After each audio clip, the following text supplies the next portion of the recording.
First, Larry is up. Larry had several questions last week. He said, I have began thinking about local GMB and have a question about local city size and search demand.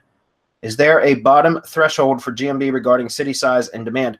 Okay, so yes, I mean, no, there isn't you can still get leads from, a Google My Business asset, even in really small towns. I know because I've got several tree service assets in some very, very small towns. And what's great about them is they're typically really easy to rank. And obviously I don't get a whole lot of calls from those, but they still do generate calls. So yes, you can still get leads from a area, even if it has no search volume, so according to Google Keyword Planner. But don't worry about that. Really don't worry about that, because the Google Keyword Planner is typically showing, or it's showing keywords that advertisers bid on. And so if it's in a really small town and there's nobody actually advertising, spending money on Google ads in that area for those keywords, which is, it's rare that you find those, but it does happen. Then that data might not show for those keywords, but because nobody's bidding on them, right? Nobody's bidding on those keywords, so there's no reason for that data to be tracked. But that doesn't mean you can't get leads from there. I know that to be a fact because, like I said, from tree service as well as some other industries that I've been in, where the keyword track or the keyword data doesn't show any search volume, but I don't care because it still ends up generating leads. So there, as far as what I'm doing for my minimum size, like when I have location research done by my VA for, let's say, 30 zip codes around a metro area, including the metro area, and then, the adjacent or surrounding areas. Let's say we research 30 zip codes. Out of that, once we've identified all the zip codes within a specific radius, then my VA goes and searches the population data for each one of those zip codes, and then sorts it and gets rid of any unique or unique or PO box type zip codes which have zero population. And then the remaining zip codes that do have population, the window that I'm selecting is no less than 10,000. If the zip code has less than 10,000 people, then I omit that. Now, that's not saying that you can't get leads from that. You certainly can. I'm just saying that typically I'm going for 10,000 or more population in a specific zip code because it's going to produce more call volume, right? It's likely to produce more call volume. So that's just an arbitrary number that I pulled out of the air. No kidding. Maybe once I have more of a streamlined process and everything else, I may test with some lower population areas and see if I could still generate just as good of results or, similar results.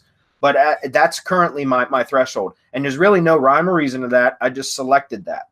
Okay. But again, it doesn't matter how small the area is. People need stuff, right? Like, so it doesn't matter, even if it's a very small town with a small population of say 3,000, those 3,000 people are still going to need services, right? Of whatever it is. So if you can get a listing in that area, it might not generate a lot of leads, but it should generate leads nonetheless. Okay. Yeah. I would add that it depends on what the lead is worth, because if you're getting 10 and it's only $10, I don't know if you want to bother with $100 a month. Although some people, if you do that 1,000 times, that's a whole lot of money. Yeah. Right.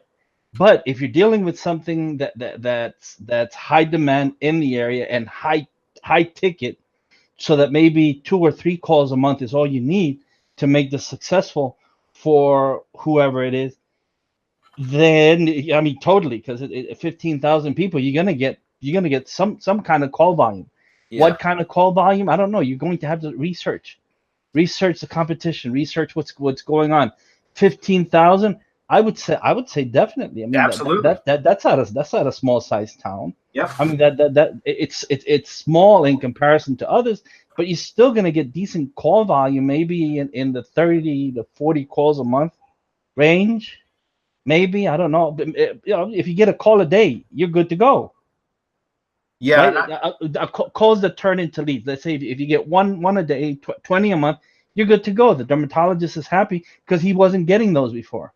And it depends on how much he's willing to pay you for your efforts. You got to weigh that. How much are you going to get paid for the work that you're going to do. Actually, and if you have Local Lease Pro and you know how easy it is, I mean, you'd laugh all the way to the bank, because literally there's very little that you need to do. Yeah, and I agree. I mean, there's no way for me to speculate on how many calls you could generate from a city with 15,000, especially for dermatology keywords. It's not something I've never, worked in that industry, so I couldn't tell you. But my point is, if a 3-pack is showing, it's 15,000 people in that population in that area, and you said it's a mess and could be easily taken over, then I'd do it, right? I mean, it depends. Are you getting paid? Has he already agreed to pay you to do it, or are you talking about doing it to generate leads? However you decide to do it, if you know that if he's interested, the dermatologist that is, then I would go ahead and do it, because 15,000 people, that's perfect for me, as far as that's right in my window. It's above 10,000. And so a lot of the zip codes that we target range between 10,000 and 30,000 people. So that's it's right in there. That's a good number. So I would absolutely go after it. Something else, Larry, you can check out is use Google Trends. Go to google.com/trends, and you can take, and that's trends, TRENDS, and then you can actually sort. You can put in keywords like dermatology, dermatologist, things like that, and then select your state, select United States, and then select your state that you're in, and then you can get kind of an idea of what the search interest is. It doesn't show search volume. It shows search interest and it's like a percentage essentially. So you'll see search interest for the keywords, not only for like dermatologist and dermatology and again, I'm not familiar with that industry, so I don't know what somebody looking for that would search for, but that's a great place to start. That is always where I start for any type of keyword research, is Google Trends, because I can specify my area, my location, my geography, and then I can narrow down all the way to a city level, but that typically restricts data considerably. So I usually start at the state level. And if I don't see a lot of data, then I'll broaden my search to the United States, so the entire country, right?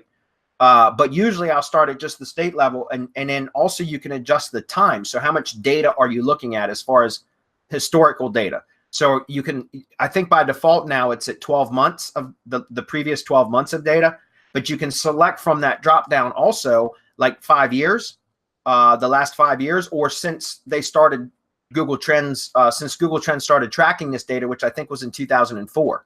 So you can go all the way back to there if you want, and that'll give you even more data. But what's cool about that is it will show you the top related search queries based upon your seed term, which in this case would be like dermatologist, for example. So it will give you a lot of other keywords that now you can start to search, to do research on, to see, to identify other keywords that could generate traffic to the business, right?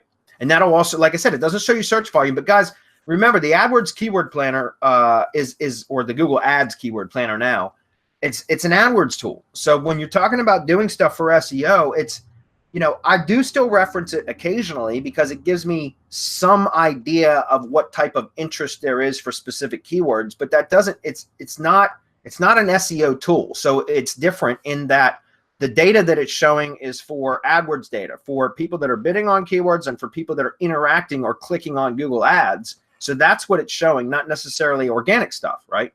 So that's why I say I don't recommend, I don't really care what search volume says anymore. I go to Google Trends, I take a look there. Then I also use Power Suggest Pro to pull back a lot of long tail stuff based around my seed terms. And then that's it. If I know that there's suggested phrases, and I know that Trends shows that there's data for and related keywords for that, whatever seed terms I'm researching, then I go ahead and build for them anyways. And last but not least, I've said this before, but something else you can do is to identify where, whether keywords convert, whether they generate traffic, is set up a Google Ads account or a campaign, set up a Google Ads campaign and just throw a couple $100 at it and test. Because, with the alpha beta campaign structure, which you can research that, just go to Google and search alpha beta Google Ads, and you'll see PDF by what's called it's a PDF by a company called Q3 Digital. And it talks about what alpha beta campaign structure is, which is really, really easy to set up. It's super simple to set up. And it will very quickly show you which keywords are generating traffic And then that's what you can start your SEO campaign around, are the keywords that are actually generating traffic, right? And so that's something else that you can do, is just with a small budget, is figure out which keywords are generating traffic, and then build your SEO campaign around that. Here's the thing, guys. I don't recommend going out and just, throwing stuff at the wall when it comes to SEO. Like, as far as, hey, I assume these keywords are going to generate traffic, so I'm just going to go start SEOing for these keywords. Because what happens is you spend a lot of time and effort, and perhaps money too, on optimizing assets, building assets, optimizing them, building links, creating content, all this other kind of stuff, just to find out that maybe that's not a winner. Whereas if you take AdWords, you could throw a couple $100 at an AdWords campaign, which you could set up in an hour or two tops, if you know what you're doing, right? It could be done in an hour. And then you could just let the campaign run and slightly optimize it over a few days. And then you'll have data that will show you exactly which keywords are generating traffic. And then those are the ones that you target with an SEO campaign. It will save you a lot of time and a lot of rework. So anyways, that was a good question, Larry. Next one is